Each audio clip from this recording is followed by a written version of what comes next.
Muy buen día tenga usted en este domingo 30 de marzo. Venimos a presentarle un nuevo programa de Plaza Cívica aquí en Agencia Fronteriza de Noticias, donde le vamos a traer algunas de las noticias nacionales más importantes para terminar con una de las noticias locales más relevante de la semana. Y sin mayor preámbulo, comencemos. Y tenemos que comenzar de nuevo con la relación bilateral México-Estados Unidos y con Donald Trump. Donald Trump hizo lo que nadie esperaba y es poner un arancel de 25% a la industria automotriz. Estos son temas mayores porque la industria automotriz es una de las principales a nivel mundial y también para nuestro país.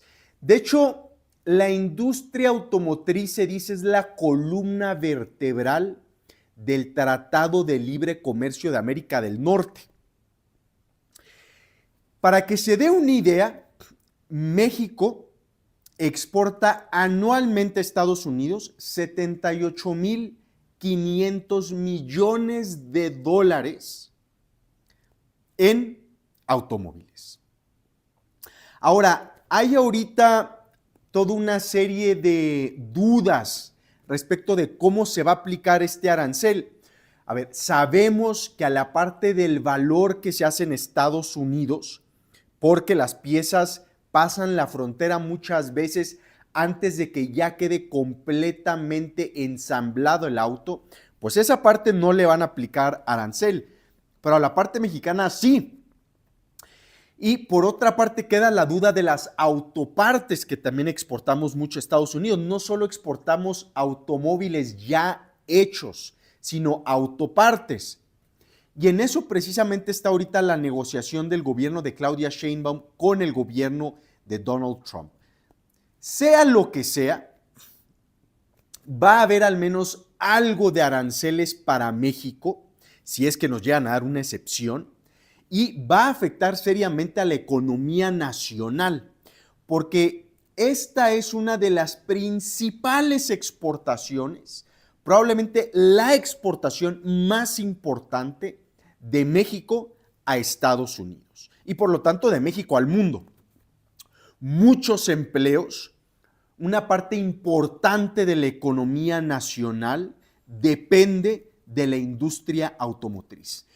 Y esto sucede ya en un contexto de una guerra tarifaria mundial iniciada por Trump que no se veía desde el siglo pasado, desde la década de los 30, que por cierto causó una depresión aún mayor y luego dio pie para conflictos bélicos como la Segunda Guerra Mundial.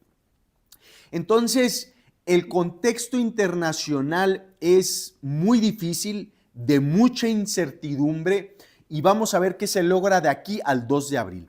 Pero las noticias no van a ser buenas, el chiste es que no sean peores.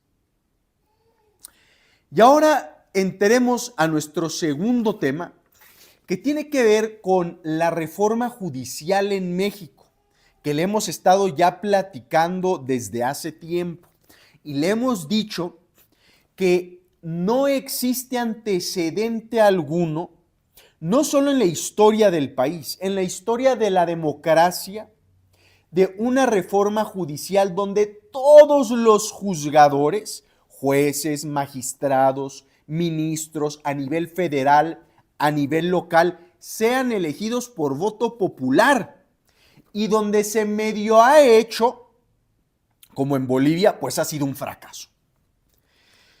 Y si hablábamos de la incertidumbre de Trump, pues la incertidumbre de la reforma judicial peor aún va a ayudar.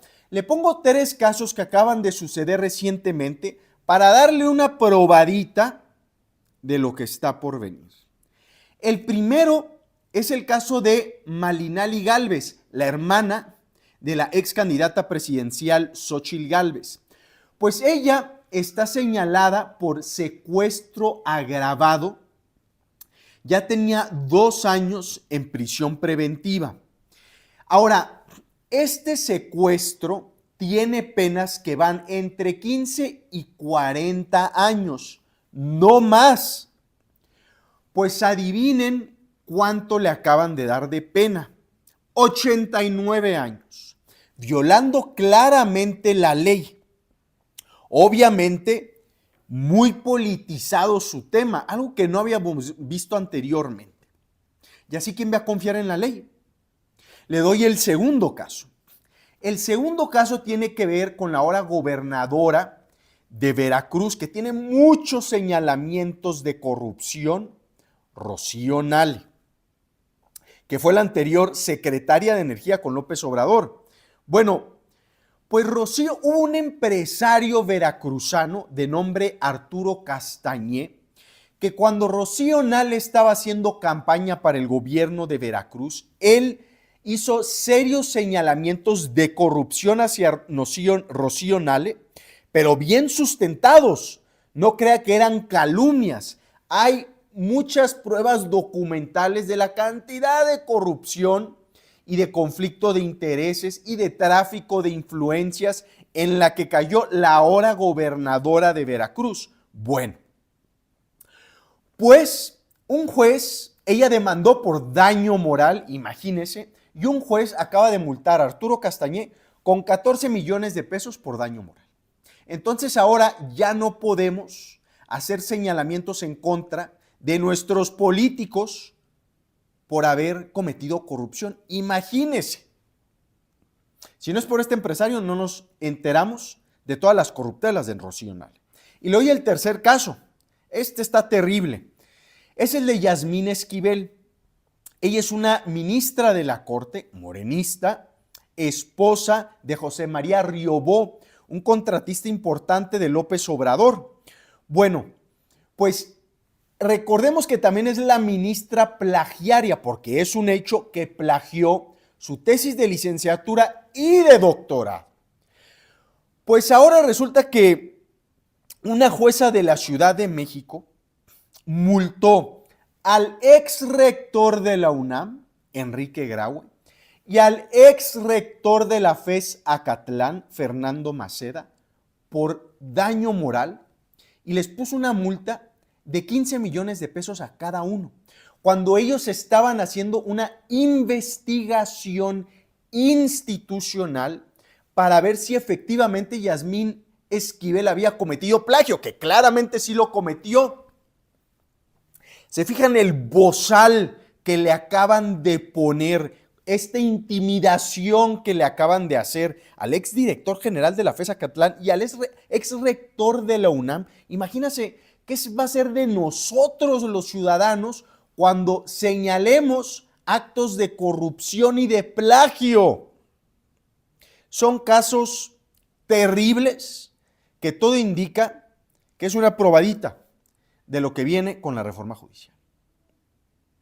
Y vamos al tercer caso, a la tercera noticia del día de hoy, que es Cuauhtémoc Blanco, que se ha platicado muchísimo. Pues a ver, Cuauhtémoc Blanco básicamente le querían quitar el desafuero porque existen señalamientos de haber cometido abuso sexual en contra de su media hermana.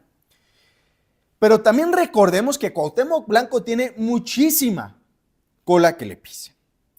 Tiene serios señalamientos por parte de la Auditoría Superior de la Federación de desvío de recursos públicos, pero estamos hablando de miles de millones de pesos.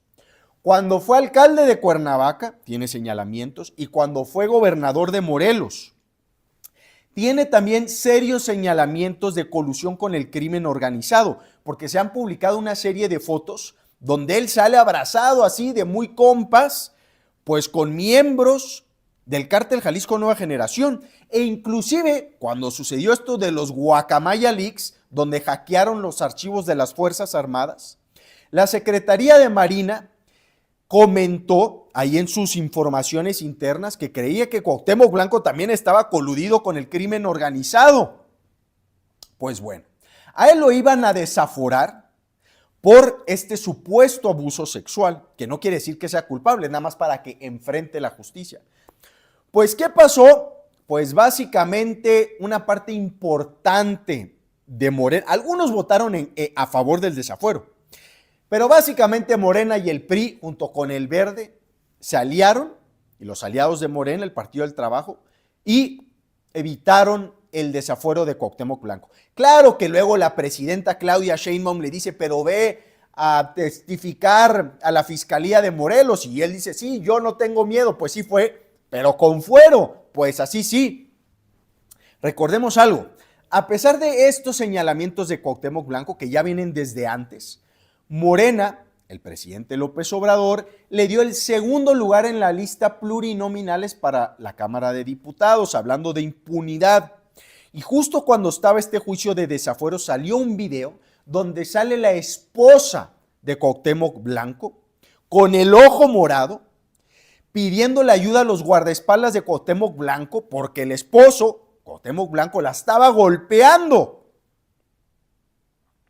Por cierto, la media hermana, es decir, el padre de Cuauhtémoc Blanco y la media hermana, apoya a la media hermana en contra de estos señalamientos contra su propio hijo. Así la impunidad en México. Y ahora vayamos a noticias económicas. ¿Cómo va el bolsillo de los mexicanos?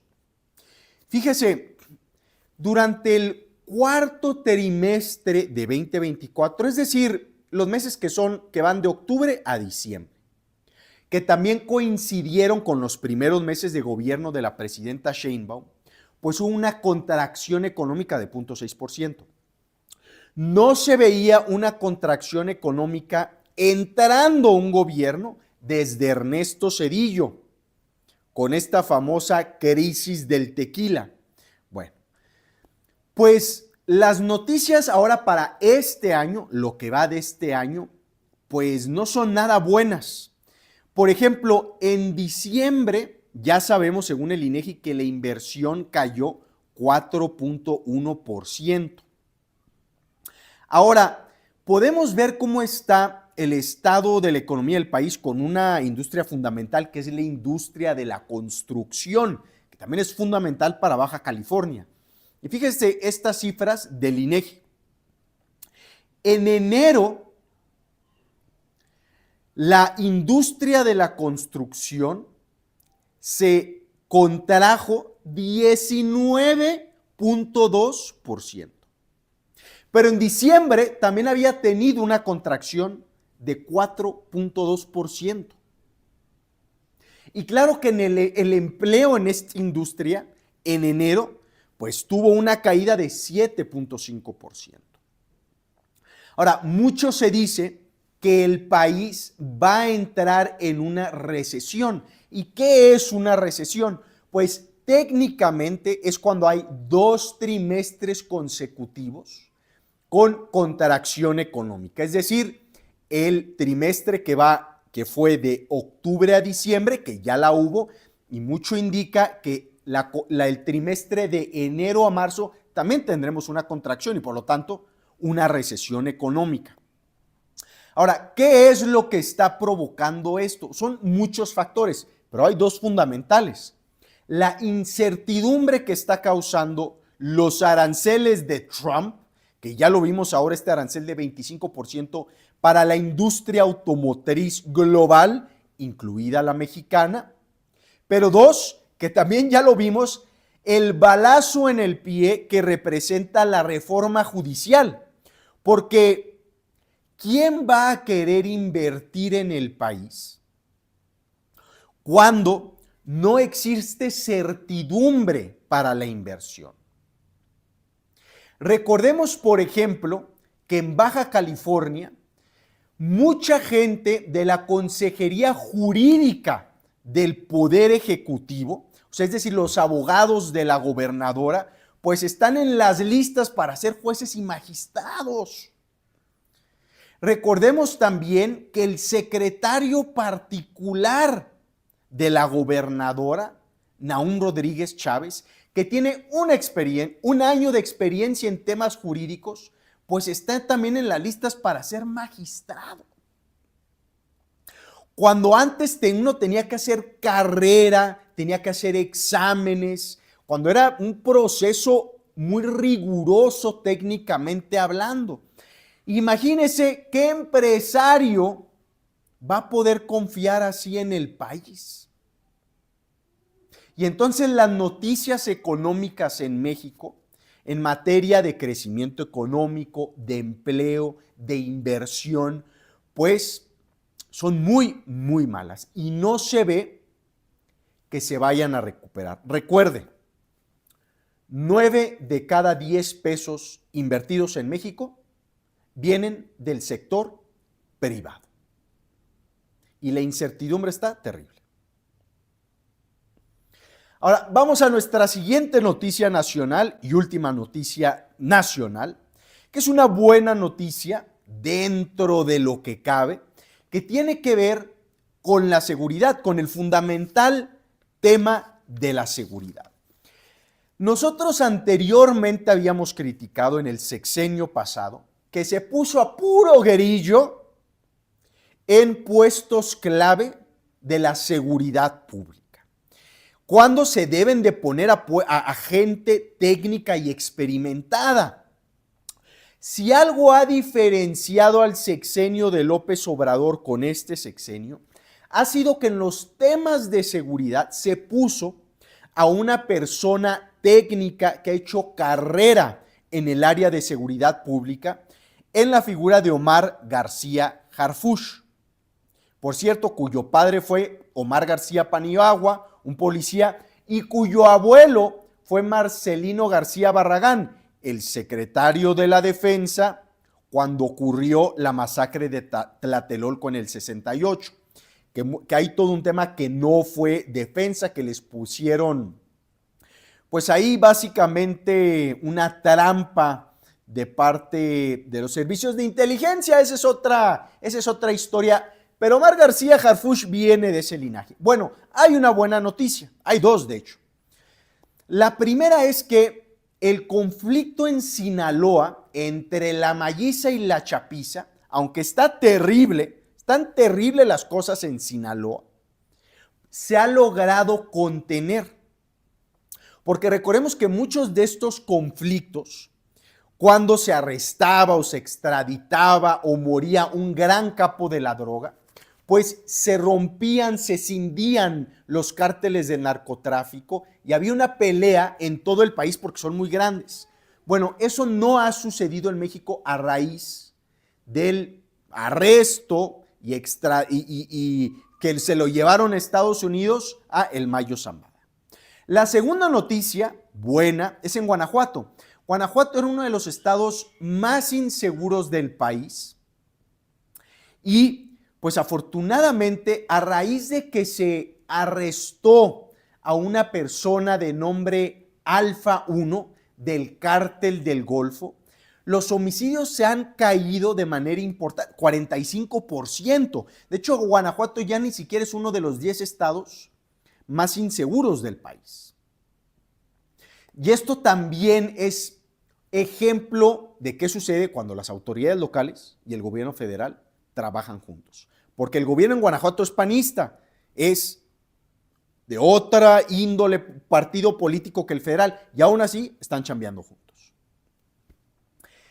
Dicho eso, los homicidios dolosos han comentado que han bajado, pero las desapariciones se han disparado. Entonces, el tema de la seguridad no está resuelto, pero vamos a darle chance a este gobierno federal entrante. Y terminemos con una noticia local. Cuando este programa se filmó, la presidenta Claudia Sheinbaum todavía no llegaba a Baja California. Pero le podemos hacer pues algunos adelantos de análisis. Se dice que va a ir, tal vez ya fue, a Ensenada a revisar un hospital de especialidades que se está construyendo. Muy bien, el tema, recuerde que el Hospital General de Ensenada y el Hospital General de Mexicali y el Hospital General de Tijuana están en pésimo estado. Que le digan eso a la presidenta y que no nada más le enseñen las cosas bonitas. Recuerde también usted que en este año la presidenta le redujo como un 13% al presupuesto, la lana de salud. Estamos hablando como 113 mil millones de pesos. Por eso estamos viendo tantos problemas en Baja California. La presidenta, al parecer, también va a ir a Rosarito a ver este programa de viviendas del bienestar. Que alguien también le recuerde a la presidenta que existe un déficit muy importante de vivienda en el estado, incluyendo vivienda económica. Según Canadevi, tenemos un déficit de 150,000 viviendas en Baja California. Es decir, baja californianos que necesitan casa y que no hay oferta de casa. Y la presidenta, al parecer, también va a ir a Tijuana, donde va a ver el viaducto elevado, lo cual está muy bien. Mira, que si se va a privatizar, que si no, pues lo que sí va a pasar es que se está construyendo nueva infraestructura, que eso es bueno, pero sí los que se va a acabar pagando para usar esa nueva infraestructura, que solo la van a poder usar la gente que tiene carro y pues que tiene lana, ¿no? Y que se va a poder pagar para ahorrarse tiempo en el tráfico. Ahora, algo que hay interesante, que alguien le diga a la presidenta que según el INEGI, la encuesta nacional de seguridad pública urbana, el 50% básicamente de los tijuanenses reprueba el transporte público en su ciudad. ¿Qué se está haciendo para mejorar el transporte público? ¿Qué es lo que más se utiliza en Tijuana y en el estado? No la gente que tiene carro. Y al parecer la presidenta va a Mexicali, unos dicen que sí, otros que no. Solo esperemos que sí haya visitado Mexicali y que no acabemos siendo plato de segunda mesa, porque dijo, si tengo tiempo voy a Mexicali. Pues Mexicali es la capital del estado y tenemos aquí nuestros serios problemas. Pues eso es todo por el día de hoy. Estas son algunas de las noticias nacionales y locales más importantes. Que tengan un excelente domingo y nos vemos la siguiente semana aquí en Plaza Cívica, solo por Agencia Fronteriza de Noticias. Muchas gracias.